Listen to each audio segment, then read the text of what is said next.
درود پاک پڑھنے کے بے شمار فضائل و برکات ہیں۔ کعبے کے بدر الدجا، طیبہ کے شمس الضحیٰ صلی اللہ تعالی علیہ وسلم کا ایک بڑا ہی پیارا فرمان، مکتبۃ المدینہ کی ایک بڑی پیاری بک ہے، 40 اطار، 40 حدیثوں کا یہ مجموعہ ہے۔ اس کی جو قسط نمبر 2 ہے، اس کے صفحہ نمبر 11 پر حدیث نمبر 11 ہے۔ فرمان آخری نبی محمد عربی صلی اللہ علیہ وسلم: من صلی علی او سأل لی الوسیلۃ حقت علیہ شفاعتی یوم القیامہ۔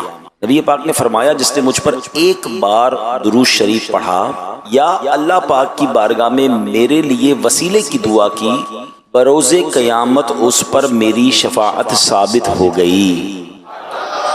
درود پڑھنے والوں کی انشاءاللہ قیامت کے دن شفاعت ہوگی۔ قیامت کا دن جو ہے نا، وہ بڑا ڈیفیکلٹ ڈے ہے، بہت مشکل دن ہے۔ اس دن بڑی مشکلیں ہیں، بڑی پریشانیاں ہیں۔ اس دن نبی پاک شفاعت فرمائیں گے، پیارے آقا جام کوثر بھی عطا فرمائیں گے۔ نبی پاک اس دن کی مشکلوں سے ہمیں بچائیں گے۔ پیارے آقا ایک جگہ ارشاد فرماتے ہیں جس کا مضمون ہے کہ میرے حوض کوثر پر لوگ آئیں گے جنہیں میں کثرت درود پاک کی وجہ سے پہچانتا ہوں گا۔ نبی پاک ان کو پہلے سے ہی پہچانیں گے جو دنیا میں کثرت سے درود پاک پڑھ رہے ہوں گے، انہیں اپنے ہاتھوں سے انشاءاللہ جام کوثر عطا فرمائیں گے۔ ابھی آپ نے درود پاک کی فضیلت سنی کہ درود پڑھنے والوں کی شفاعت فرمائیں گے۔ اسی طرح ایک اور جگہ ارشاد فرماتے ہیں کہ قیامت کے دن جتنی ڈیفیکلٹیز ہیں، پریشانیاں ہیں، یعنی قیامت کے دن کی دہشتوں اور دشوار گزار گھاٹیوں سے جلدی نجات پانے والا وہ شخص ہوگا جس نے دنیا میں مجھ پر کثرت سے درود پاک پڑھے ہوں گے۔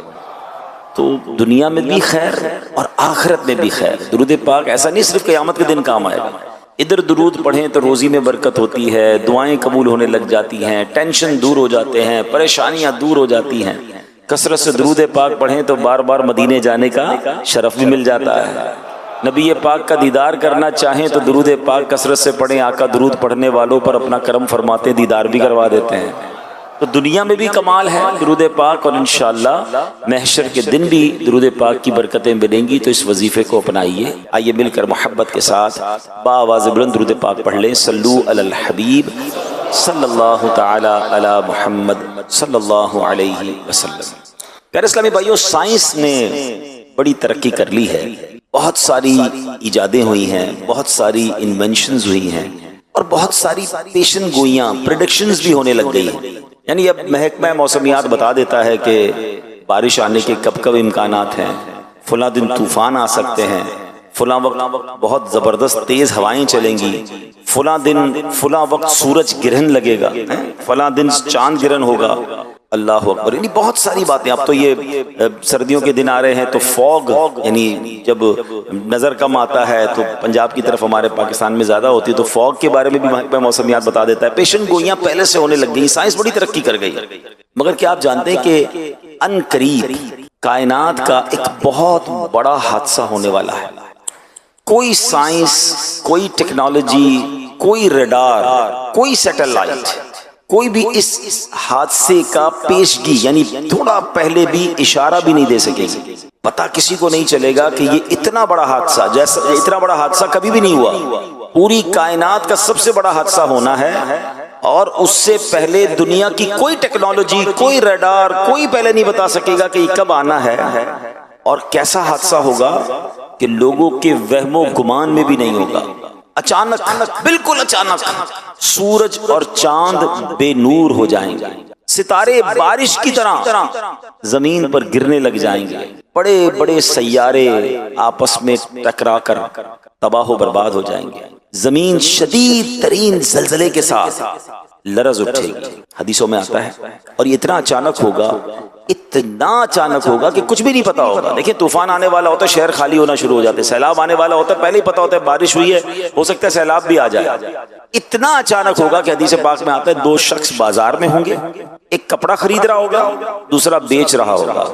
دکاندار کپڑا کھول کر دکھا رہا ہوگا، ابھی سودا بھی نہیں کر پائیں گے، کپڑے کو واپس لپیٹ بھی نہیں پائیں گے، وہ حادثہ ہو جائے گا۔ وہ کیا ہے؟ ایک اور حدیث سنیے۔ مزید فرمایا کہ ایک آدمی بیٹھا کھانا کھا رہا ہوگا، یہ لقمہ توڑے گا، ابھی منہ تک نہ لے جائے گا، اتنا بھی ٹائم نہیں ہوگا کہ منہ تک لے جائے، اسی دوران وہ سب کچھ ہو جائے گا۔ وہ کیا ہے؟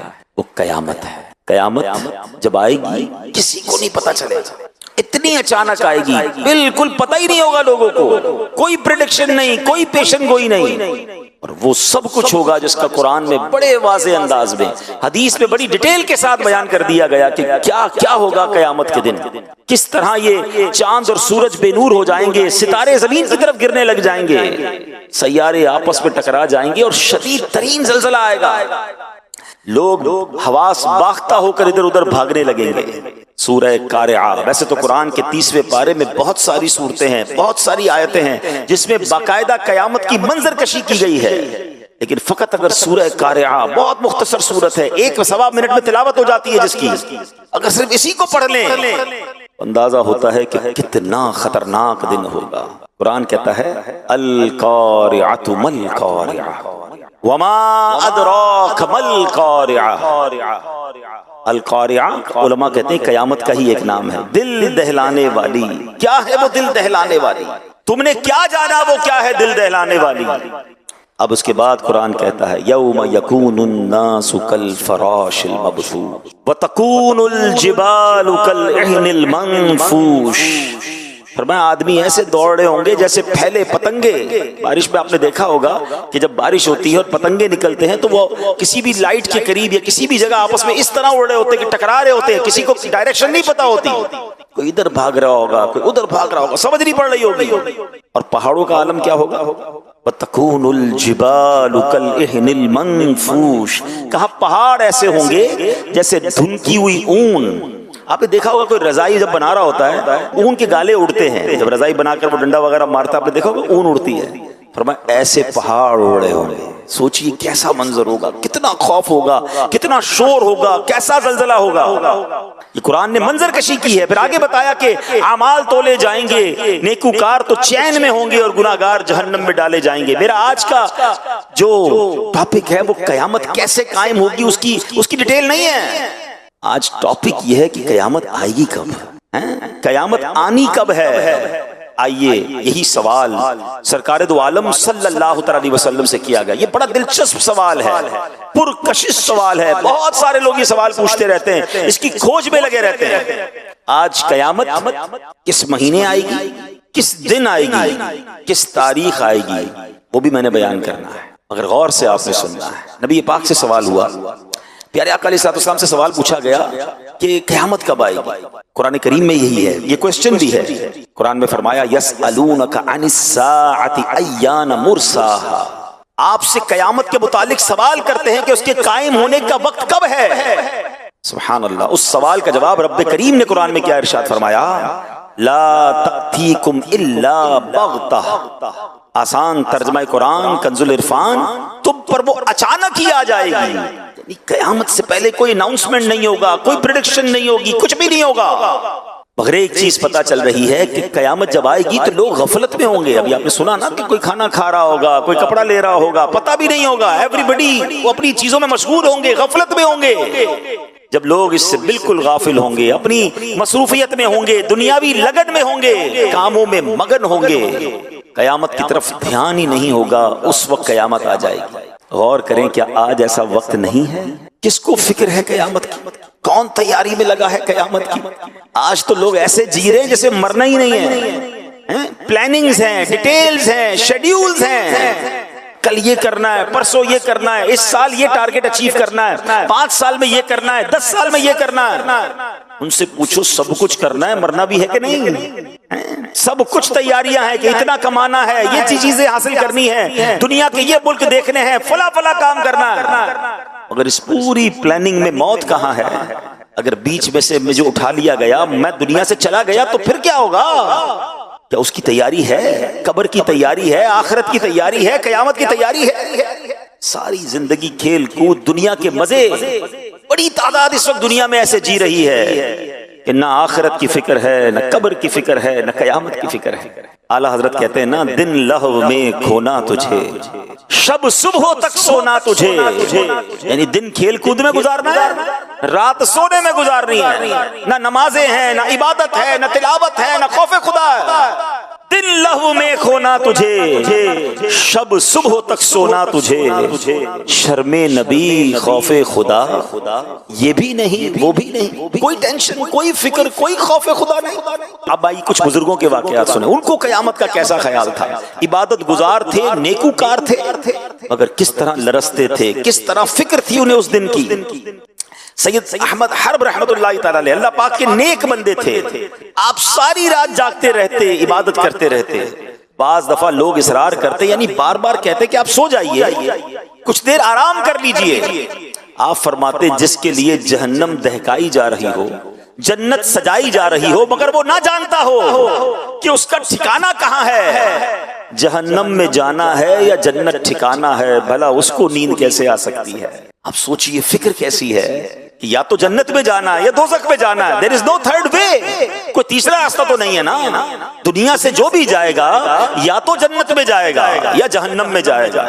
جس کو یہ پتہ ہی نہ ہو کدھر جانا ہے، اس کی ٹینشن کا عالم کیا ہوگا۔ اتنی بڑی ہستی ہیں مگر کہتے ہیں نیند کیسے آ سکتی ہے جس کو پتہ ہی نہیں جانا کدھر ہے، کہیں جہنم میں نہ ڈال دیا جاؤں۔ یہ تھے ہمارے اسلاف، اس طرح آخرت کی تیاری میں زندگی گزارتے تھے۔ وہ لوگ سوچیں جو بالکل غفلت میں زندگی گزار رہے ہیں، کوئی فکر نہیں ہے، نہ نمازیں ہیں نہ عبادت ہے، بلکہ ایسے لوگوں سے آخرت کی، موت کی، قیامت کی بات کرو۔ ہو سکتا ہے اس وقت بھی کوئی میرا بیان سن رہا ہو تو ہو سکتا ہے شیطان دل میں خیال ڈالے یا مولانا صاحب کو کیا ہو گیا ہے، کیوں قیامت کی بات کر رہے ہیں، کیوں مرنے کی بات کر رہے ہیں۔ بات کرو تو بھی ان کو برا لگتا ہے۔ اللہ کے بندو، ہم بات نہیں کریں گے تم مرنے سے بچ جاؤ گے، ہم ذکر نہیں کریں گے تم قیامت کے دن پیش ہونے سے نکل جاؤ گے۔ قیامت کی ریممبرنس کا، قیامت کو یاد کرنے کا کیسا شاندار نظام ہمارے قرآن کریم اور شریعت نے بنایا۔ ہم روزانہ نماز پڑھیں، بار بار سورہ فاتحہ پڑھیں اور ہر رکعت میں پڑھیں، اور اس سورہ فاتحہ میں بار بار قیامت کو یاد دلایا گیا، مالک یوم الدین۔ کون سا دن، کون سے دن کا مالک؟ یوم جزا کا مالک، یعنی قیامت کے دن کا مالک۔ پڑھتے ہو نا، الحمدللہ رب العالمین الرحمن الرحیم مالک یوم الدین، یوم جزا کا مالک۔ یاد رہے کہ قیامت آنے والی ہے، مجھے پیش ہونا ہے، مجھے وہاں کی تیاری کرنی ہے۔ کیسا یاد تھا بزرگان دین کو۔ ایک بار حضرت عمر بن عبدالعزیز، کتنا بڑا نام ہے، اتنی بڑی ہستی ہیں، آپ ایک مرتبہ رونے لگے۔ آپ کو روتا دیکھ کر آپ کی زوجہ محترمہ بھی رونے لگی، بعد میں دیگر گھر والے بھی رونے لگے۔ کیسے لوگ تھے، ادھر ساری رات ناچ گانے ڈھول تماشے، پوری فیملی ناچ رہی ہوتی۔ یہ تو سنا ہم نے کہ فلاں کے گھر میں ساری رات فلمیں، ڈرامے، گانے باجے، ناچ گانے ہوتے رہے۔ یہ کیسا گھرانہ ہے کہ خود بھی رو رہے ہیں، زوجہ بھی رو رہی، بچے بھی رو رہے ہیں۔ جب رونے کا سلسلہ رکا تو پھر پوچھا گیا کہ حضور آپ رو کیوں رہے ہیں، یہ تو بتائیں۔ گھر والے پوچھتے ہیں امیر المومنین آپ کیوں رو رہے ہیں؟ تو فرمایا مجھے بارگاہ الہی میں حاضر ہونا یاد آ گیا، جس کے بعد کوئی جنت میں جائے گا تو کوئی دوزخ میں۔ یہ کہہ کر آپ نے چیخ ماری اور بے ہوش ہو۔ ذرا سوچئے تو صحیح کہ اگر آج یہ اعلان ہو جائے کہ آج رات کو یہ فیصلہ ہو جائے گا کہ کوئی یا تو جیل میں جائے گا یا تو کسی کو محل دے دیا جائے گا، ہر کسی کے بارے میں آج رات یہ فیصلہ ہوگا، بتائیے وہ رات کیسی گزرے گی، وہ دن کیسا گزرے گا کہ پتہ نہیں صبح میں جیل میں ہوں گا یا صبح میں محل میں ہوں گا۔ نہ دنیا کی جیل ایسی ہے جو جہنم کی قید ہے، وہ تو تصور ہی نہیں کی جا سکتا کتنا بڑا عذاب ہے۔ یا نہ دنیا کے کسی محل میں وہ آسائشیں اور برکتیں ہیں جو جنت کے خزانوں میں ہے۔ اتنی بڑی نعمت یا تو ملے گی یا اتنی بڑی سزا ملے گی۔ ایسے شخص کو کتنی کوشش کرنی چاہیے اللہ کو راضی کرنے کے لیے، ایسے شخص کو اس قیامت کے دن کی تیاری کتنی کرنی چاہیے۔ اگر بہت بڑی تعداد ہے جن کو فکر ہی نہیں ہے، لیکن قیامت آنی ہے، اور قیامت کے علم کو پتہ کیوں چھپایا گیا؟ میں نے کہا تھا بیان کے شروع میں کہ آج میں آپ کو تاریخ، دن اور مہینہ بتاؤں گا، اور یہ سرکار دو عالم صلی اللہ علیہ وسلم نے بتایا۔ نبی پاک نے قیامت آنے کا دن بھی بتایا، دن فرمایا جمعے کا دن ہوگا، تاریخ بھی بتائی، فرمایا 10 تاریخ ہوگی، مہینہ بھی بتایا، وہ مہینہ محرم الحرام کا ہوگا، صرف سال نہیں بتایا ہے، ٹھیک ہے، 10 محرم اور جمعے کا دن ہوگا جب قیامت آئے گی۔ اور فرمایا کیوں نہیں بتایا؟ اس کی وجہ یہ علماء فرماتے ہیں تاکہ ہم ہر وقت ڈرتے بھی رہیں، قیامت کی تیاری میں مصروف رہیں، غافل نہ ہو جائیں، کسی سال بھی آ سکتی ہے، ہمیں تیار رہنا ہے۔ اے میرے پیارے اسلامی بھائیوں، ہاں پیارے آقا علیہ الصلوۃ والسلام نے مختلف مقامات پر مختلف حدیثوں میں قیامت کی نشانیاں بیان کی۔ قیامت سے پہلے یہ باتیں ہیں جو ہو جائیں گی، اور ان میں سے بہت ساری نشانیاں ہو چکی ہیں۔ آج ہم اپنے بیان میں قیامت کی کچھ نشانیوں کے بارے میں جانیں گے۔ ان حدیثوں سے ہمیں بہت کچھ سیکھنا بھی ہے، اور اپنی پریپریشن کو، اپنی تیاری کو، قیامت کے دن کی اللہ کی بارگاہ میں پیش ہونے کے معاملے کو اور ہم نے تیار کرنا ہے۔ ٹھیک ہے، ہم شاید قیامت تک زندہ نہ رہیں، ہمیں نہیں پتا کہ ہماری زندگی میں ہم قیامت دیکھیں گے، کیونکہ ابھی بہت بڑی بڑی نشانیاں باقی ہیں، مگر قبروں میں جانے کے بعد اٹھایا تو جائے گا نا یوم القیامت۔ اس دن جب پیش کیا جائے گا، اس دن ہمارے ہاتھ میں کیا ہوگا؟ کیا سیدھے ہاتھ میں نامہ اعمال ملے گا یا الٹے ہاتھ میں دیا جائے گا؟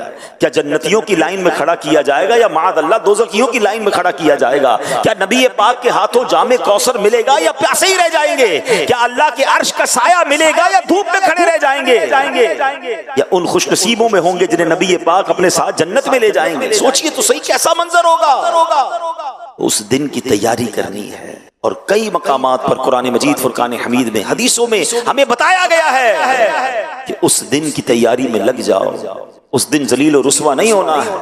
اعلیٰ حضرت امام اہل سنت نے بڑی پیاری پیاری دعائیں اپنے اشعار میں لکھی، اور کئی بہت سارے مقامات پر ہمیں جھنجھوڑا بھی ہے، ہمیں سمجھایا بھی ہے کہ اس دن کی تیاری کر لو، کہیں اس دن پشیمان نہ ہو جائیں، اس دن مارے نہ جائیں۔ اللہ کی بارگاہ میں دعا کرتے ہیں، یا اللہ ہمیں قیامت کی رسوائی سے بچائیو، قیامت کی پریشانی سے بچائیو، میرے مولا قیامت کی پیاس سے بچانا، قیامت کی گھبراہٹ سے بچانا۔ اے اللہ، جن خوش نصیبوں کو تیرے عرش کا اور نبی پاک کے پرچم کا سایہ نصیب ہو جائے، ان خوش نصیبوں میں ہمیں بھی شامل فرما لے۔ یا الہی گرمی محشر سے جب بھڑکے بدن، دامن محبوب کی ٹھنڈی ہوا کا ساتھ ہو۔ یا الہی جب پڑے محشر میں شورے دار و گیر، امن دینے والے پیارے پیشوا کا ساتھ ہو۔ جب نامہ اعمال کھلیں گے، ہماری بے شرمیاں، بے حیائیاں، چھپ کر کیے ہوئے گناہ وہ سب کھل جائیں گے۔ اللہ سے دعا کرتے ہیں، اللہ اس دن بھی ہمارے عیب چھپائی رکھنا۔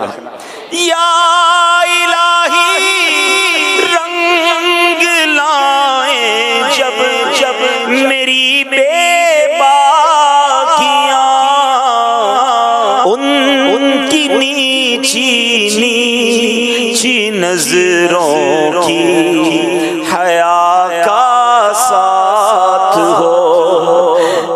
یا الہی جب حساب خندہ بے جا رلائے، چشم گریان شفیع مرتجا کا ساتھ ہو۔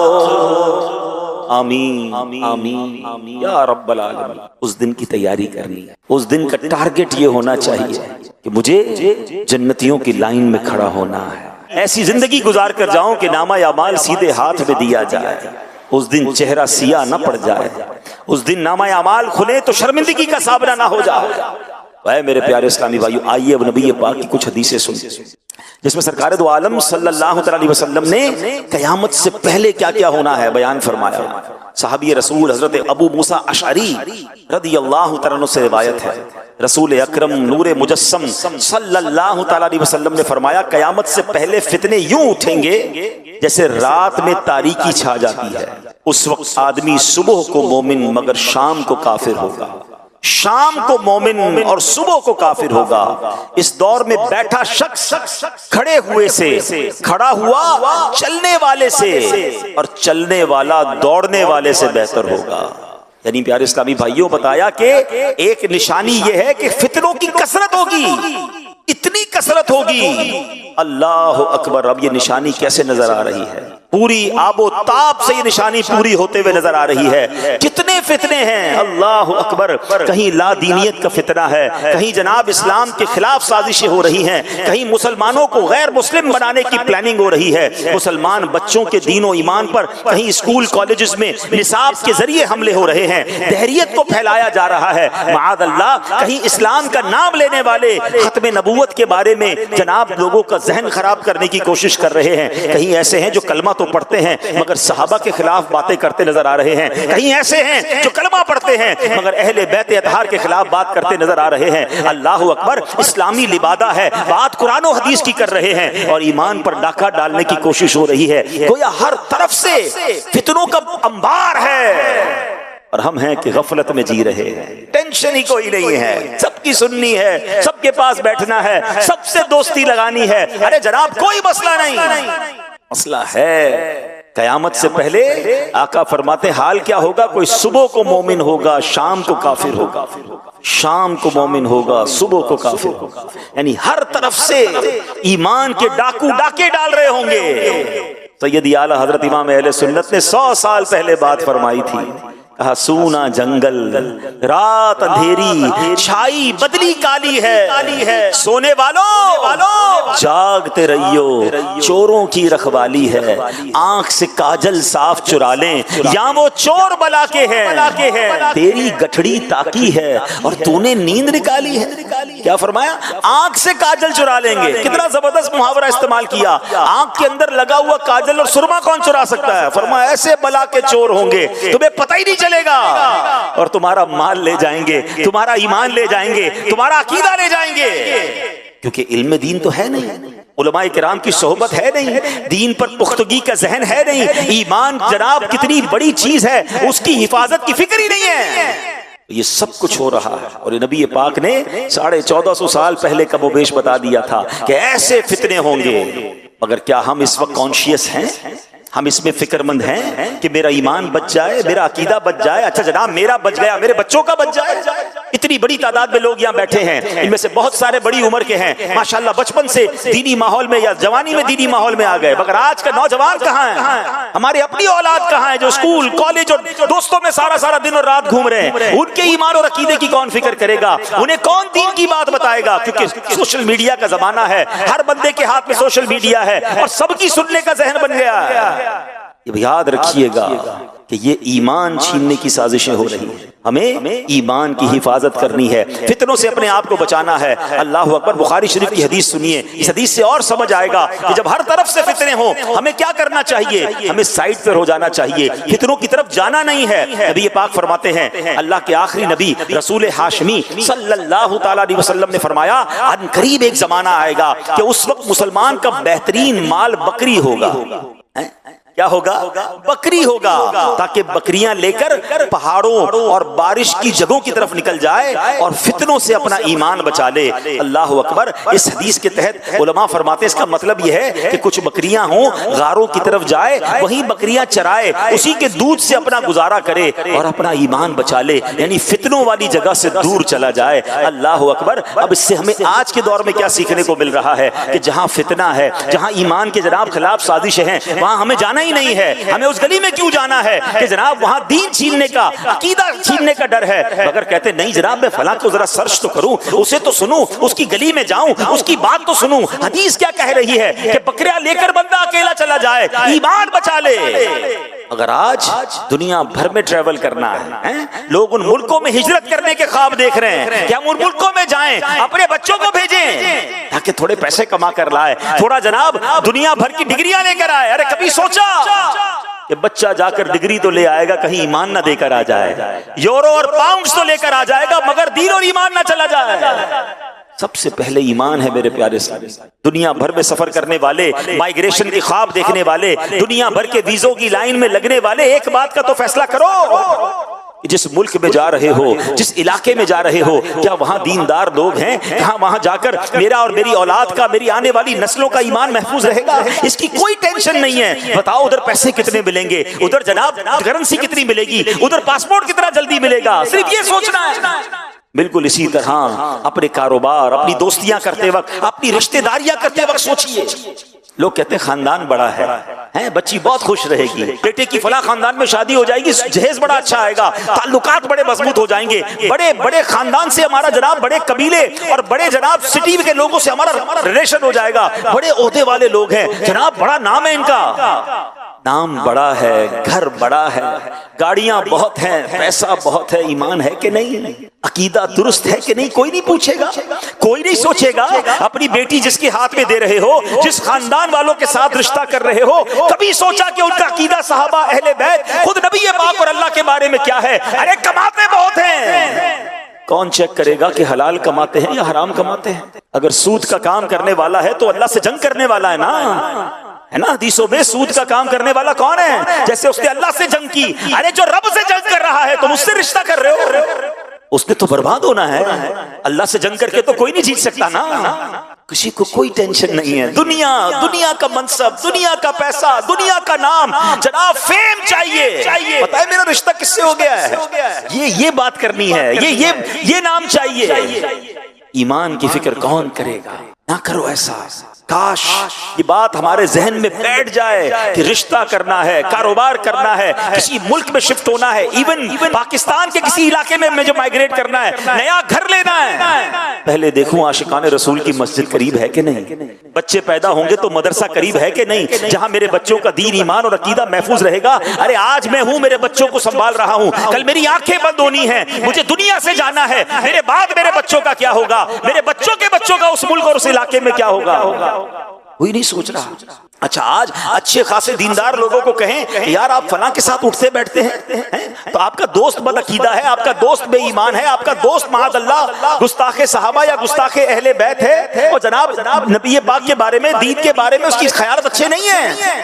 لوگ کہتے ہیں جناب اس کا اپنا عقیدہ، میرا اپنا عقیدہ، میں تو صرف دوستی کرتا ہوں، ہم ساتھ کھاتے پیتے ہیں، ہمارا کاروبار ہے، ہمارا اٹھنا بیٹھنا ہے. مجھے ایک بات بتاؤ، آپ کے والدین کو کوئی گالیاں دے، آپ کے ماں باپ کو کوئی برا بھلا کہے، کیا اس کے ساتھ بھی ایسی دوستی لگاؤ گے؟ نہیں، اس کا تو میں منہ دیکھنا پسند نہ کروں. اور صحابہ اور اہل بیت کے بارے میں کیسی بھی کوئی بات کر لے، میرا دوست بن سکتا ہے. ملنا نہیں قیامت کے دن، صحابہ کو منہ نہیں دکھانا، امام حسین کے قدموں میں جانا نہیں ہے، پنجتن پاک کی غلامی نہیں اختیار کرنی. کیا کرو گے یہ دوستیاں؟ یعنی اتنا سب کچھ ہلکا ہو گیا ہمارے لیے کہ دین، ایمان، عقیدہ، بلیفز کچھ بھی نہیں، صرف دنیا کی دوستی، صرف تھوڑے پیسے، صرف تھوڑے تعلقات. نہیں میرے پیارے اسلامی بھائی، سب سے پہلے ایمان ہے. اور یاد رکھیے گا صحبت اثر لاتی ہے. ہاں، بری صحبت تمہیں برا بنا دے گی، اچھی صحبت تجھے اچھا بنا دے گی. اچھوں کے ساتھ بیٹھیں، عاشقان رسول کے ساتھ بیٹھیں، خوف خدا والوں کے ساتھ بیٹھیں، مضبوط مسلمانوں کے ساتھ جن کا عقیدہ اور ایمان مضبوط ہے، ان سے دوستی کرنی ہے، ان سے رشتہ کرنا ہے، ان کے ساتھ رہنا ہے. حدیث پاک میں تو فرمایا دنیا والوں کو چھوڑ کے غار میں چلا جائے، بکریاں لے کے چلا جائے، ایمان بچائے. ہم یہ تو نہیں کر رہے اس دنیا میں، لیکن کم از کم برے لوگوں سے تو الگ ہو جائیں، برے ماحول سے تو الگ ہو جائیں. اور یہ فتنوں کا دور آ چکا ہے. ہمیں نہیں پتا کہ ہمارے گھر میں، ہماری فیملی میں سب کے پاس موبائل ہے، کون اپنے موبائل پر کیا دیکھ رہا ہے اور کس طرح اس کا ایمان چھینا جا رہا ہے. سونے والو جاگتے رہیو، چوروں کی رکھوالی ہے. خدا کی قسم اس پرفتن دور میں دعوت اسلامی ایک ایسی چھتری ہے، ایک ایسی امبریلا ہے. کاش میں اپنے فیملی، اپنے بچے، اپنے گھر والوں کو لے کر بس اس ماحول کی، اس خوبصورت چھتری کے، امیر اہل سنت کے فیضات کی چھتری کے نیچے آ جاؤں کہ میرا بھی ایمان بچ جائے، میرے بچوں کا ایمان بھی بچ جائے، یہ اسی ماحول میں پلے بڑھے، میری نسلیں بھی یہیں رہیں، تاکہ کسی طرح آنے والی نسلوں کے ایمان پر بھی کوئی ایمان کا ڈاکہ نہ ڈال سکے. یہ کرنا کس کی ذمہ داری؟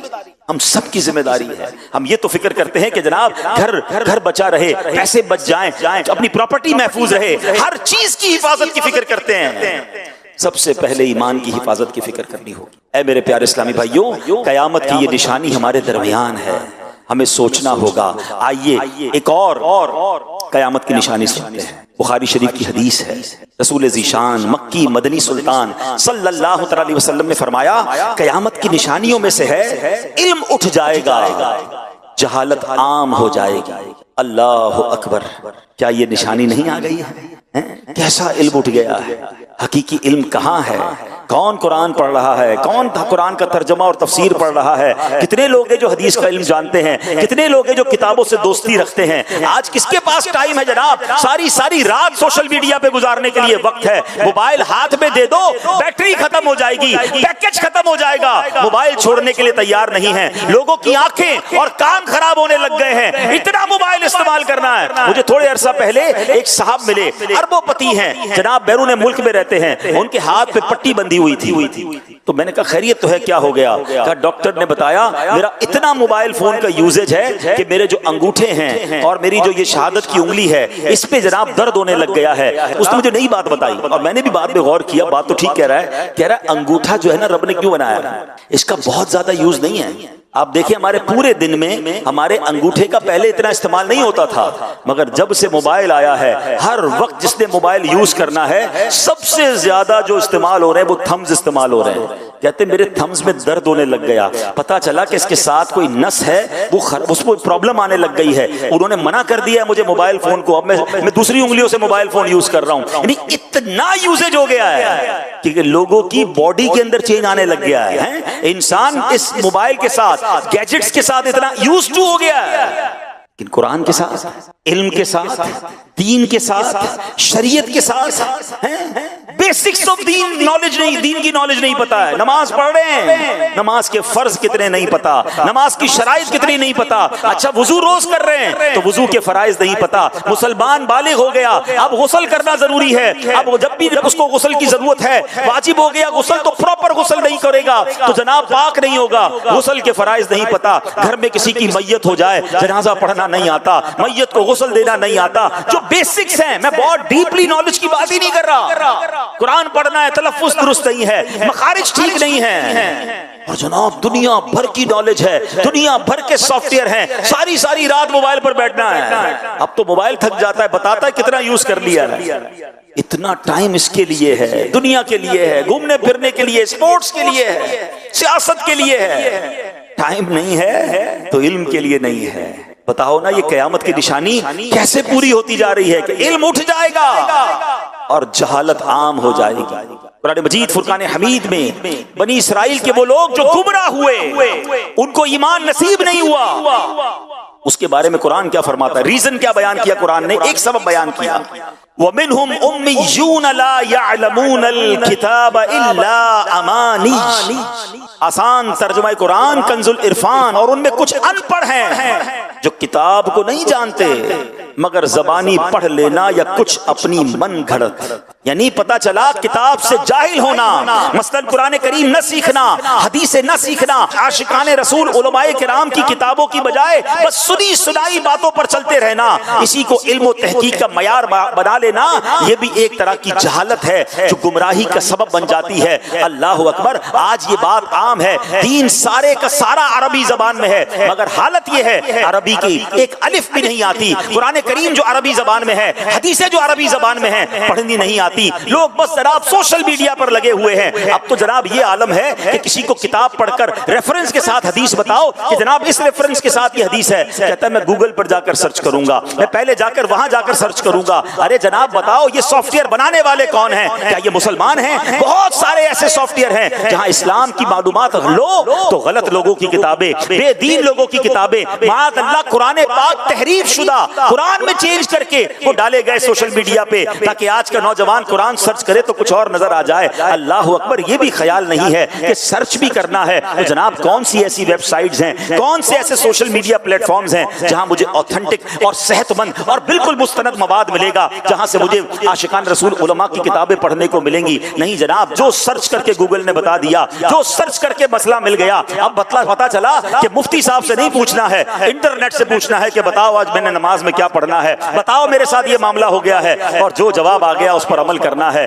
اللہ اکبر. اتنا دین سستا کر دیا. اس طرح دین کے ساتھ ہم کیوں کر رہے ہیں؟ نہیں میرے پیارے اسلامی بھائیوں, ہم نے قرآن سنا کہ بنی اسرائیل کے جو لوگ گمراہ ہوئے ان کی ایک وجہ یہ تھی کہ ان کے پاس کتاب کا علم نہیں تھا, ان پڑھ تھے, اور جناب انہوں نے سنی سنائی باتوں کو اور جہالت کی باتوں کو آگے بڑھایا. ہمیں مستند علماء سے مربوط ہونا ہے, ہمیں تلاوت قرآن کرنی ہے, ہم نے حدیثیں پڑھنی ہے, ہم نے کچھ نہ کچھ اپنے آپ آپ کو علم دین کی طرف لانا ہے قیامت کی اس نشانی سے جو ہر طرف پھیلتی جا رہی ہے. ہم نے یہ سبق لینا ہے کہ ہم نے جاہلوں میں سے نہیں بلکہ علم دوست لوگوں میں سے ہونا ہے. آج کل لوگ ایک جملہ کہا کرتے ہیں کہ جناب فیملی میں ایک ڈاکٹر ہونا چاہیے, خاندان میں ایک وکیل ہونا چاہیے.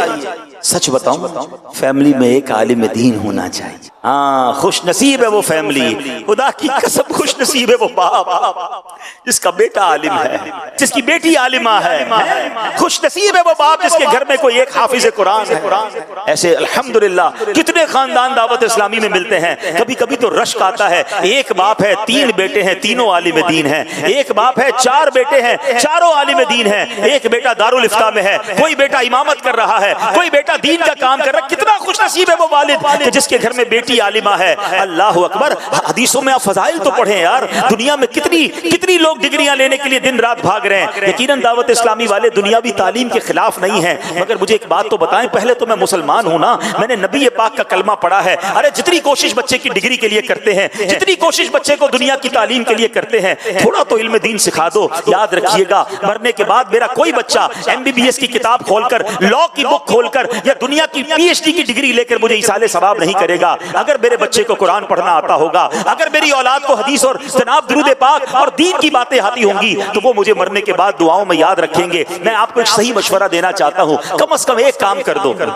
اپنی اولاد کو جیتے جی نمازی بنا جانا. خوش نصیب ہے وہ والدین جس کے بچے نمازی ہیں.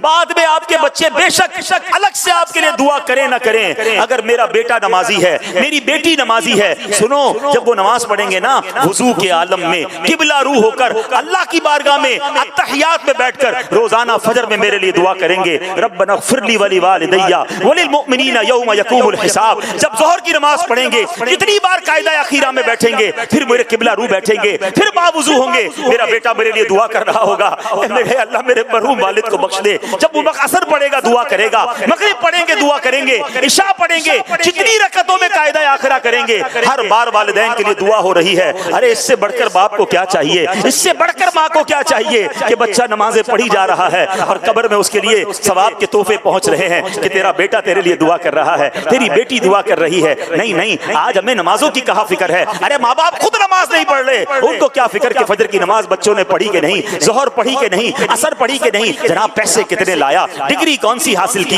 لوگ بتاتے ہیں میرا بیٹا جناب فلاں سافٹ ویئر موبائل دو, ابھی آپ کے موبائل میں چیزیں انسٹال کر دے گا. بڑی اچھی بات ہے, ٹیکنالوجی آنی چاہیے, مگر کیا آپ کا بیٹا قرآن پڑھنا جانتا ہے؟ کیا آپ کی اولاد کچھ حدیث کے بارے میں جانتی ہے؟ سچی بات تو یہ ہے, خوش نصیب والد کون ہے پتہ ہے آپ کو؟ والد کا حق ہے کہ مرنے کے بعد اس کا جنازہ اس کا بیٹا پڑھائے. کتنا خوش نصیب ہوگا وہ والد کہ اس کا جنازہ ہو اور اس کا بیٹا اس کا جنازہ پڑھائے. آتا ہو نا پڑھانے, اس قابل ہو کہ وہ جنازہ پڑھائے, والد کو کاندھا دے, سنت کے مطابق قبر میں اتارے. ماں کا انتقال ہو تو بیٹی اسے غسل دے. بتائیے ایسی اولاد کر لی تیار ہم کہ ہمارے جانے کے بعد ہماری اولاد ہمارا جنازہ پڑھا سکے, ہماری اولاد ہمیں قبر میں اتار سکے, ہماری اولاد ہمیں ایصال ثواب کر سکے.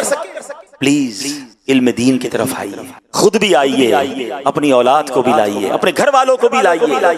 سبحان اللہ. پھر دیکھیں دعوت اسلامی کا ماحول, کیا علم دین پھیلانے کا کام کیا, کتابیں لکھی گئیں, مدارس بنائے گئے, جامعۃ المدینہ بنائے گئے, آن لائن مدرسے اور جامعات بنا دیے. دنیا بھر میں جو لوگ مجھے سن رہے ہیں, آپ پریکٹیکلی کسی مدرسے میں نہیں جا سکتے, پریکٹیکلی ذرا فزیکلی نہیں جا سکتے, فیضان آن لائن اکیڈمی آپ کے لیے موجود ہے. آن لائن اپنی مرضی کے ٹائم کے مطابق. میں ساؤتھ افریقہ میں ایک فیملی سے ملا, اللہ اکبر, اس گھر میں غالباً 17-18 لوگ تھے, دادا بھی تھے, پوتے بھی تھے, عورتیں بھی تھی, مرد بھی تھے. فرمایا انہوں نے 18 کے 18 لوگ سارے کے سارے فیضان آن لائن اکیڈمی کے اسٹوڈنٹ ہیں. ہم سب کلاس پڑھتے ہیں, کوئی نہ کوئی کورس ہمارے گھر میں ہر کوئی کر رہا ہے. سبحان اللہ. یہ بھی تو پاسبل ہے نا, موبائل سب کو دلا دیا, موبائل سب کے پاس ہے. یہ تو شاید ہزاروں لوگ کہیں گے کہ جب میں گھر پہ جاتا ہوں گھر کے سارے افراد موبائل یوز کرتے ہیں, گھر کے سارے افراد انٹرنیٹ یوز کرتے ہیں. کتنا مزہ آئے کوئی والد کہے کہ میرے گھر کے سارے افراد آن لائن قرآن پڑھتے ہیں, میرے گھر کے سارے افراد عالم دین بن رہے ہیں اور وہ آن لائن کورسز کر رہے ہیں. آپ کی دعوت اسلامی نے قیامت کی اس نشانی میں کہ جب جہالت پھیل رہی ہے علم اٹھایا جا رہا ہے, اللہ سلامت رکھے امیر اہل سنت کو, علم پھیلانے کا کیا شاندار انتظام کیا. خود یہ مدنی چینل دیکھیے, ہم ٹی وی کھولتے تھے جناب, کبھی ناچ ہے, کبھی گانے ہیں, کبھی فلمیں ہیں, کہیں ڈرامے ہیں, کہیں بے حیائی ہے. اللہ اکبر. میڈیا کی تاریخ میں ایک ایسا چینل آیا کہ جناب جب بھی مدنی چینل کھولیں, جب مدنی چینل کھولیں, کچھ دیر کے لیے ہی مدنی چینل دیکھ لیں، کچھ نہ کچھ علم دین سیکھنے کو مل رہا ہے، کوئی نیکی کی بات سیکھنے کو مل رہی ہے، عشق رسول کی بات ہو رہی ہے، کبھی حمد باری تعالیٰ ہے، کبھی تلاوت قرآن ہے، کبھی نعت خوانی ہے۔ اللہ اکبر، ایسا چینل مل گیا کہ جس کو دیکھتے جائیں تو عشق رسول میں اضافہ ہونے لگ جاتا ہے۔ الحمدللہ ذرائع ہیں، آج کے دور میں بھی ہیں، ہم اس سے فائدہ حاصل کرنے والے بنے، اس سے مستفیض ہونے والے بنے۔ اب آئیے ایک اور حدیث سنتے ہیں۔ قیامت کی نشانیاں تو بہت ساری ہیں، ظاہر ہے آج کے ایک بیان میں ساری نشانیاں تو نہیں بیان کر سکوں گا، مگر جو بیان کرتا جا رہا ہوں اور اس کے تحت جو مدنی پھول سن رہے ہیں اس کو اپنے دل کے مدنی گلدستے میں سجاتے جائیے۔ اب جو نشانی بیان کرنے جا رہا ہوں نا، یہ بھی بڑی بہت زیادہ عام ہو گئی ہے۔ نبی پاک علیہ الصلوۃ والسلام فرماتے ہیں، بخاری شریف کی حدیث ہے، حضرت ابو ہریرہ رضی اللہ تعالیٰ عنہ حدیث کے راوی ہیں، اللہ پاک کے آخری نبی محمد عربی صلی اللہ تعالیٰ علیہ وسلم نے فرمایا، لوگوں پر ایک ایسا زمانہ آئے گا کہ آدمی کو اس بات کی کوئی پرواہ نہ ہوگی کہ اس نے مال حلال ذریعے سے حاصل کیا یا حرام ذریعے سے۔ مشہور مفسر قرآن مفتی احمد یار خان نعیمی رحمۃ اللہ تعالی علیہ اس حدیث کی شرح میں فرماتے ہیں، یعنی آخر زمانے میں لوگ دین سے بے پرواہ ہو جائیں گے، پیٹ کی فکر میں ہر طرح پھنس جائیں گے، آمدنی بڑھانے، مال جمع کرنے کی فکر کریں گے، ہر حرام و حلال لینے پر دلیر ہو جائیں گے، جیسا کہ آج کل عام ہے۔ اللہ اکبر، ذرا غور کیجئے، یہ قیامت کی نشانی تو سب آنکھوں سے دیکھ رہے ہیں۔ ٹینشن کس کو ہے؟ رشوت لے رہا ہے کوئی سود لے رہا ہے، کوئی ناپ تول میں کمی کر رہا ہے، جو ملازم ہیں وہ نوکری کرتے ہوئے ڈنڈی مار رہے ہیں، آتے نہیں مگر حاضری لگاتے ہیں، دیر سے آتے ہیں مگر پہلے کا ٹائم لگاتے ہیں، کسی طرح باہر کام سے جاتے ہیں تو زیادہ ٹائم گزار کر آتے ہیں، پھر کوئی بہانہ لگاتے ہیں۔ یاد رکھیے، ملازم کو بھی اپنا وقت پورا دینا ہوگا، اگر بغیر کسی شرعی مجبوری کے یا شرعی اجازت کے جناب اس نے وقت کم دیا اور اس کی باقاعدہ پورے مسائل ہیں، ہو سکتا ہے اس کی روزی بھی حرام ہو جائے، جھوٹ بول کر جناب چھٹیاں لی جا رہی ہیں، کتنے ایسے معاملات ہیں، کسی کو ٹینشن نہیں ہے جناب کس طرح حرام کمانے کا ذہن بن گیا ہے۔ اب موبائل فون پر طرح طرح کی اسکیمیں ہیں، کوئی سوچ نہیں رہا کہ میں اس کو کلک کروں گا، جناب کوئی کہتا ہے اس کو کلک کر دو، اس ایپلیکیشن پر اتنے پیسے ڈالو اتنے مل جائیں گے۔ ایک بار بھی دماغ میں خیال نہیں آتا کہ یہ حلال ہے یا حرام ہے، کسی مفتی صاحب سے تو پوچھ لوں، بس پیسے آئیں گے نا، بڑھ جائیں گے نا، بس بتاؤ کیسے آئیں گے۔ ہر طرف ایک ہی شور ہے کہ کیسے پیسے ملے، اسکیمیں چل رہی ہیں، کسی کو کوئی ٹینشن نہیں ہے۔ سود کا نیا نام کر کے، سود کی نئی پیکنگ کر کے طرح طرح کی کمپنیاں مارکیٹ میں آ گئیں، کسی کو ٹینشن نہیں۔ کاروباری لوگوں سے بولو جھوٹ کیوں بولتے ہو، کہتے ہیں میں اکیلا کیوں نہ بولوں، پوری مارکیٹ جھوٹ بولتی ہے، میرا مال کیسے بکے گا؟ ارے بھائی ملاوٹ کیوں کرتے ہو؟ ارے صرف اکیلا تھوڑی کر رہا ہوں، سارے ملاوٹ کر رہے ہیں، کسی کو ٹینشن نہیں۔ اور یہی تو قیامت کی نشانی نبی پاک نے فرمائی نا، مال کی فکر ہوگی، کوئی نہیں سوچے گا کہ حلال سے کما رہا ہے یا حرام سے کما رہا ہے۔ اے حرام کمانے والو، یاد رکھیے جس کے پیٹ میں حرام کا لقمہ جاتا ہے نا، 40 دن تک اس کی دعائیں قبول نہیں ہوتی، عبادتیں قبول نہیں ہوتی۔ لوگ کہتے ہیں کہ یار دعا قبول نہیں ہو رہی، ٹینشن ختم نہیں ہو رہی، برکت نہیں ہو رہی، گھر میں ٹینشنیں بہت ہیں، پیسے بہت ہیں، سکون نہیں ہے۔ سوچو تو صحیح، حلال ہے یا حرام ہے؟ آپ اپنے بچوں کو کوئی حرام تو نہیں کھلا رہے؟ ایک بار حضرت موسیٰ علیہ نبینا علیہ السلام نے ایک شخص کو دیکھا، رو رو کر اللہ کی بارگاہ میں دعا کر رہا تھا، یا اللہ یا اللہ یا اللہ پکار رہا تھا رب۔ حضرت موسیٰ تو کلیم اللہ کی بارگاہ میں عرض کی، یا اللہ اس کی دعا قبول کر لے، اتنا رو رہا ہے۔ ارشاد باری ہوا، اے موسیٰ یہ اتنا روئے کہ روتے روتے مر جائے، اتنے ہاتھ اٹھائے کہ اس کے ہاتھ آسمان کو چھو جائیں، میں نے اس کی دعا قبول نہیں کرنی۔ عرض کی مولا کیا وجہ ہے، اتنا رو رہا ہے، اس کی دعا قبول کیوں نہیں ہوگی؟ ارشاد ہوا، اے موسیٰ یہ جو کھاتا ہے وہ حرام ہے، یہ جو پہنتا ہے وہ حرام ہے، کما لو حرام۔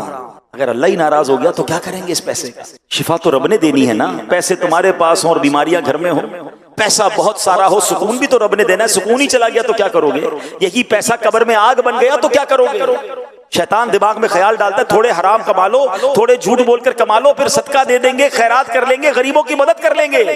یہ شیطان نے بڑا خطرناک مار کھیلا ہے، لوگ سمجھتے جناب برابر ہو جائے گا، نہیں ہوگا برابر، یاد کر لو اللہ پاک ہے اور پاک مال ہی قبول فرماتا ہے، حرام کا صدقہ قبول نہیں۔ اللہ کو ہمارے صدقوں کی ضرورت تھوڑی ہے، لوگ کہتے ہیں میں غلط کام کرتا ہوں مگر غریبوں کی بڑی مدد کرتا ہوں، اللہ کو کوئی ضرورت نہیں آپ کی اس نیکی کی۔ آپ حرام کما کر رب کو ناراض کر رہے ہیں، حلال تھوڑا بھی ہو اللہ اس میں کیسی برکت ڈالتا ہے۔ آئیے میں آپ کو ایک واقعہ سناتا ہوں۔ ملا جیون رحمت اللہ تعالیٰ علیہ ایک بڑے عالم تھے، مغلیہ سلطنت کے، اپنے زمانے کے مجدد اورنگزیب عالمگیر کے استاد تھے رحمت اللہ تعالیٰ۔ ایک مرتبہ اورنگزیب عالمگیر نے اپنے استاد کی گھر پر دعوت کی، گھر پر بلایا، بڑی عزت سے پیش آئے، بادشاہ بھی تھے اور استاد صاحب آئے تھے، یعنی بادشاہ کے استاد تھے آپ، مگر بادشاہ نے دو آنے، دونی کہتے تھے اس زمانے میں، 52 جو ہے ملا جیون کو دے دی. حالانکہ بادشاہ تو بہت سارا مال دے سکتا تھا. تو اب اس زمانے میں, اب آج کے دور میں تو آنے نہیں ہیں, مطلب 1 روپے میں 16 آنے تھے, 1 روپے کے 16 آنے بنتے تھے, اس میں سے 2 آنے دیے اپنے استاد.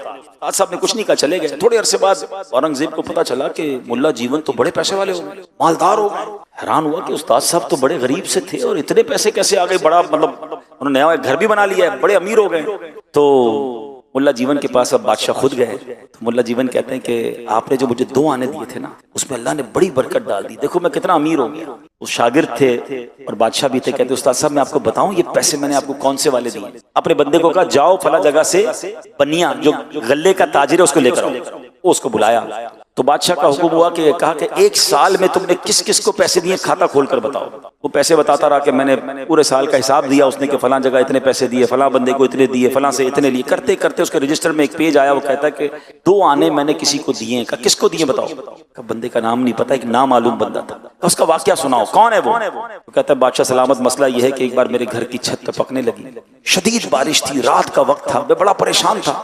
تو اچانک ایک بندہ میرے گھر کے قریب سے گزرا, مجھے لگا مزدور ہے. میں نے کہا بھائی میرے چھت کی مرمت کرو گے, بارش برس رہی ہے, اندھیری رات ہے. وہ بندہ چھت پہ چڑھ گیا, میری پوری چھت کی اس نے مرمت کر دی. پیسے میرے پاس تھے نہیں, پیسے دکان پر تو تھے, اس وقت نہیں تھے. میں نے کہا بھائی 2 آنے ابھی لے جاؤ, باقی جب صبح آنا مزدوری اپنی لے جانا, کام تم نے بڑا کمال کا کیا. وہ مزدور نے کہا کہ بس مجھے کچھ اور نہیں چاہیے, یہی کافی ہے. وہ 2 آنے لے کر چلا گیا. اب بادشاہ نے کہا ٹھیک ہے آپ واپس چلے جائیں. وہ غلے کا تاجر واپس چلا گیا. اب اورنگزیب عالمگیر اپنے استاد سے کہتے ہیں کہ حضور پیسے تو بڑے تھے میرے پاس, آپ میرے گھر آئے تھے, میں بہت سارے پیسے آپ کو دے سکتا تھا, مگر اس 2 آنے کی جو مزدوری کی تھی نا وہ میں نے کی تھی. میں ایک دن رات کو گزرا تھا, میں نے دیکھا بندہ پریشان ہے, گھر کی چھت ٹپک رہی ہے, میں چھت پر چڑھ گیا, اس کی چھت بنا دی. اور جب اس نے مجھے آفر کی تو میں نے 2 آنے لے لیے. استاد صاحب مجھے یاد تھے یہ 2 آنے سچے حلال کے ہیں. میں نے کہا آپ اتنی بڑی ہستی ہیں, میں اپنے بادشاہ والے خزانے سے آپ کو پیسے نہیں دینا چاہتا تھا, میں نے وہ حلال طیب 2 آنے آپ کو دے دیے. استاد صاحب یہ جو 2 آنے میں آپ کو اللہ نے برکت دی ہے نا, یہ اتنی ساری عمارت, اتنے سارے آپ کو جو پیسے مل گئے, یہ حلال روزی کے کمائے ہوئے تھے. اے میرے پیارے اسلامی بھائیوں, پتہ یہ چلا تھوڑے پیسے ہوں, حلال سے کمانے والے ہوں, اللہ پاک اس میں بھی برکت ڈال دیتا ہے. آپ حلال کی طرف توجہ دیں, یہ نہ سوچیں مارکیٹ کیا کر رہی ہے, یہ نہ سوچیں باقی لوگ کیا کر رہے ہیں. لوگ کہتے ہیں میں حلال کماؤں گا تو آگے بڑھ ہی نہیں سکوں گا. نہیں نہیں, برکت حلال ہی میں ہے. آپ اپنی نیت کر لیں کہ میں نے حرام روزی کی طرف نہیں جانا, کیونکہ قیامت کی نشانیوں میں سے یہ بتایا گیا کہ بندہ اس بات کی فکر ختم کر دے گا کہ حلال سے آ رہے یا حرام سے آ رہے. پہلے فکر پیدا کرے. ذرا سوچے نا, کتا ہے نا, کتا بھی کبھی کہیں جاتا ہے نا, اس کے اگر ہڈی پڑی ہو یا گوشت پڑا ہو یا کوئی بھی کھانے کی چیز ہو, کتا بھی کھانے سے پہلے سونگتا ہے پھر کھاتا ہے. خراب ہو تو کتا بھی نہیں کھاتا. یار ہم تو مسلمان ہیں, انسان ہیں, ہم کمانے سے پہلے پوچھیں گے نہیں, سوچیں گے نہیں کہ حلال ہے یا حرام ہے, جدھر سے بھی آ جائے لے لیں گے. نہیں میرے پیارے اسلامی بھائی, ایک اور آخری جو ہے وہ نشانی سن لیجئے. نبی پاک علیہ الصلوۃ والسلام فرماتے ہیں ایک مرتبہ جبریل امین علیہ الصلوۃ والسلام انسانی شکل میں بارگاہ رسالت میں حاضر ہوئے. آپ نے پیارے آقا علیہ الصلوۃ والسلام سے چند سوال پوچھے. نبی پاک علیہ الصلوۃ والسلام نے جواب ارشاد فرمائے. ان میں سے ایک سوال پوچھا کہ یا رسول اللہ قیامت کی چند نشانیاں بیان کیجیے. پیارے آقا علیہ الصلوۃ والسلام نے ایک نشانی بتاتے ہوئے فرمایا ان تلد الامۃ ربتها, یعنی قیامت کی نشانیوں میں سے ایک نشانی یہ ہے کہ عورت اپنے آقا کو جنم دے گی. عورت اپنے آقا کو جنم دے گی. علماء کرام نے اس کا مطلب یہ بتایا. اب دیکھیں یہ علماء کرام کتنی کمال کی ہستیاں ہیں. ہم جیسا نارمل آدمی حدیث پڑھے تو سمجھ ہی نہیں آتی کہ عورت آقا کو کیسے جنم دے. لوگ کہتے خود ہی قرآن پڑھ لو, خود ہی حدیث پڑھ لو, کیا ضرورت ہے علماء کی. ارے علماء نہیں ہوں گے تو سمجھائے گا کون ہمیں, اس کو انٹرپریٹ کون کرے گا, اس کی شرح کون بیان کرے گا. اس ایک حدیث کا معنی دیکھیں کس شاندار انداز میں شارحین نے لکھا. علماء کہتے ہیں قرب قیامت جب ہوگی تو ماں باپ کی قدر بالکل نہیں ہوگی. اولاد اپنے والدین پر ایسے حکم چلائے گی کہ والد غلام ہوگا, ماں غلام ہوگی, جیسے اولاد آقا ہے. اس کا مطلب یہ ہے کہ بچے ماں باپ کے آقا بن جائیں گے اور ماں باپ کو غلام بنائیں گے. سچ بتاؤ کہ آج یہ حال نہیں ہو گیا؟ ماں باپ سے کس طرح اولاد بات کر رہی ہے.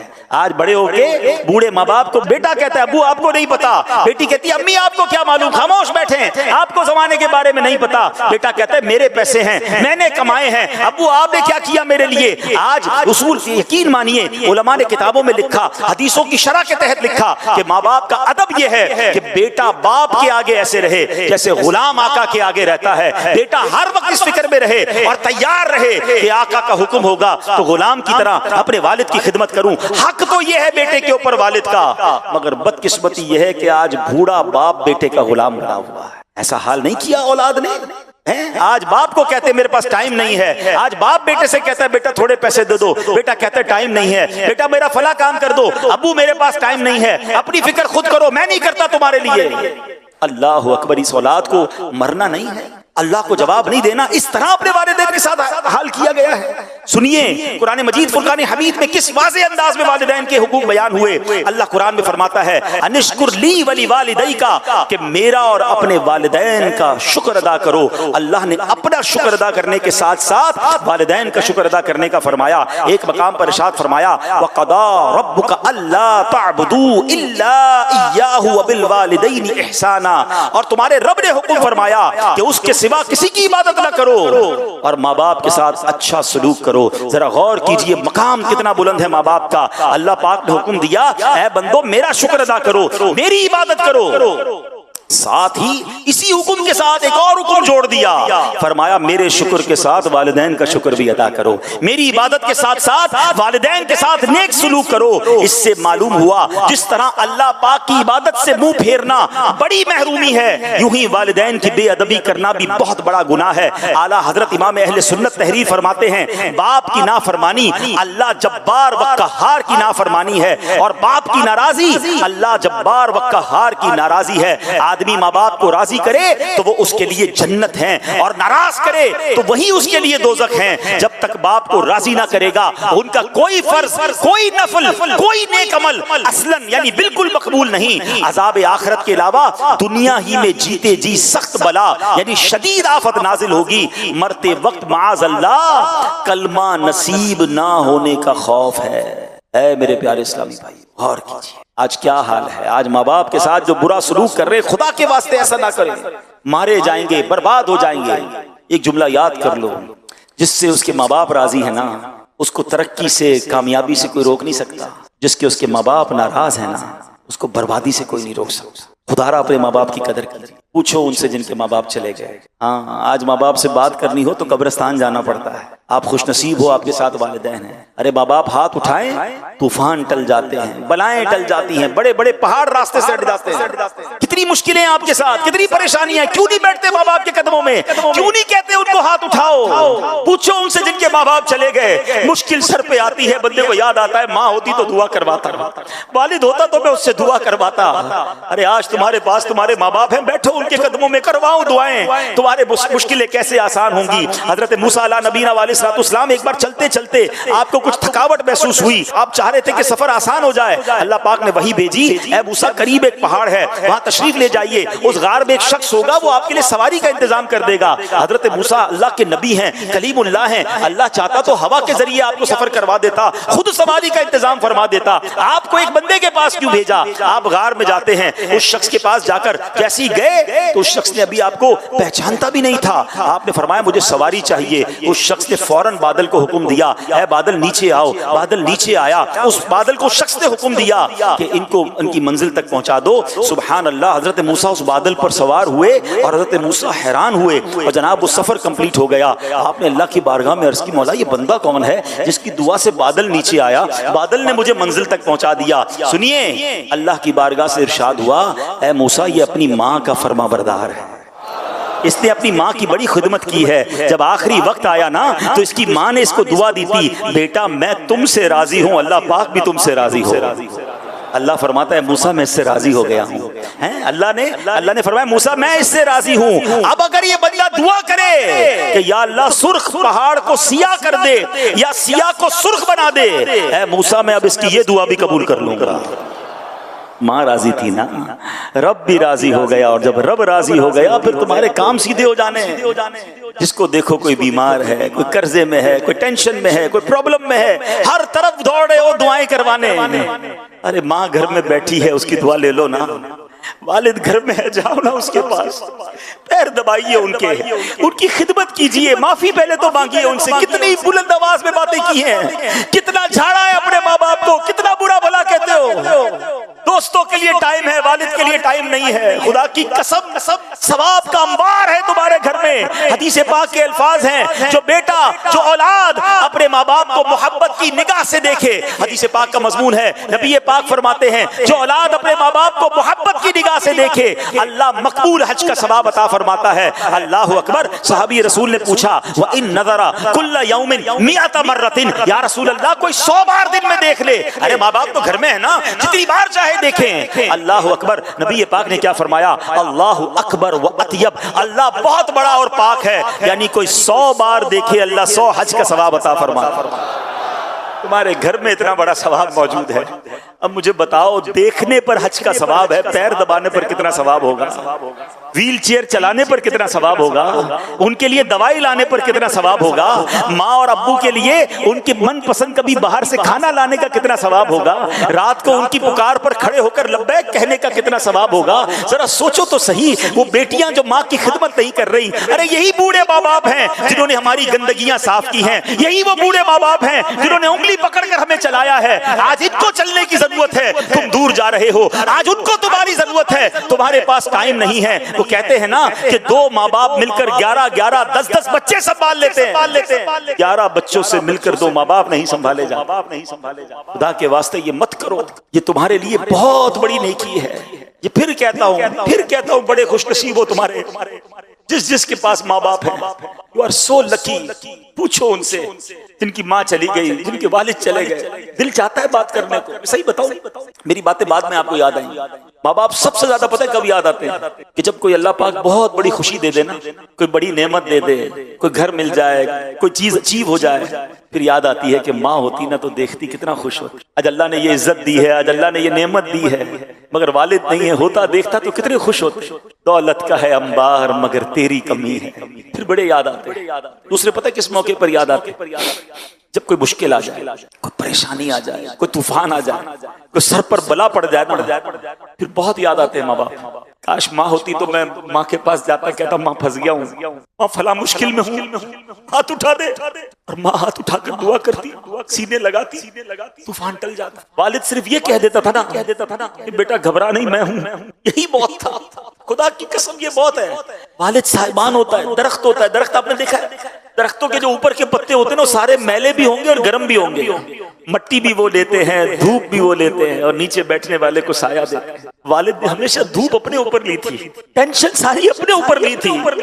ہم پر مٹی نہیں آنے دی، ہم پر دھوپ نہیں آنے دی، ہم پر بلائیں نہیں آنے دی کہ میرا بیٹا سکون سے رہے، میں سنبھالوں گا.